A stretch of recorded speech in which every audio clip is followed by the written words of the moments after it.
Magandang umaga po. Narito na po ang magiging lagay ng panahon ngayong umaga ng Sabado, January 10, 2026.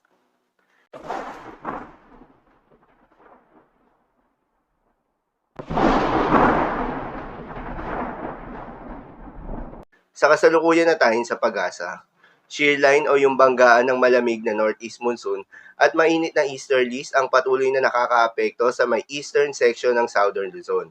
Habang northeast monsoon pa rin o hanging amihan, ang patuloy namang nakakaapekto sa nalalabing bahagi pa ng Luzon. At sa nalalabing bahagi naman ng ating bansa, ay saan naman yung epekto ng easterlies o yung mainit na hangin na nanggagaling sa may karagatang Pasipiko. Magandang balita naman dahil ayon sa pag-asa ay wala pa rin tayong binabantayan na low pressure area o bagyo sa loob o malapit sa Philippine Area of Responsibility na maring makaapekto sa ating bansa. Subalit maging handa tayo dahil base sa pinaka-latest Tropical Cyclone Threat Potential Forecast na inilabas ng pag-asa, posibleng may mabuong sama ng panahon sa susunod na linggo sa may southeastern Mindanao. Kikilos at lalapit ito sa may eastern Mindanao at eastern Visayas. Ang nasabing sama ng panahon ay nasa medium chance o katamtaman na maging isang ganap na bagyo. Kaya naman para sa magiging development nito, patuloy lamang na magantabay sa mga update nating ilalabas, lalo na ng pag-asa. Para naman sa magiging lagay ng panahon ngayong araw ng Sabado, dahil nga sa epekto nitong shear line, asahan sa Bicol Region, Aurora, Quezon, Rizal, Laguna, Marinduque, Romblon at Northern Samar, ang maulap na kalangitan na may kalat-kalat na mga pagulan at isolated thunderstorms. Posible ang mga pagbaha o pagguho ng lupa due to moderate to heavy rains.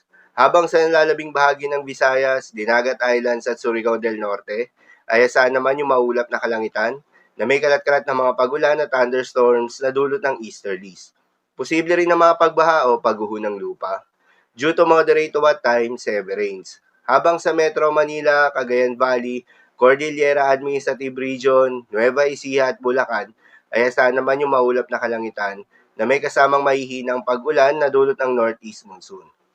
Habang sa nalalabing bahagi pa ng Luzon, ay asahan naman yung bahagyang maulap hanggang sa maulap na kalangitan na may kalat-kalat na mahihinang pag-ulan na dulot pa rin ng northeast monsoon.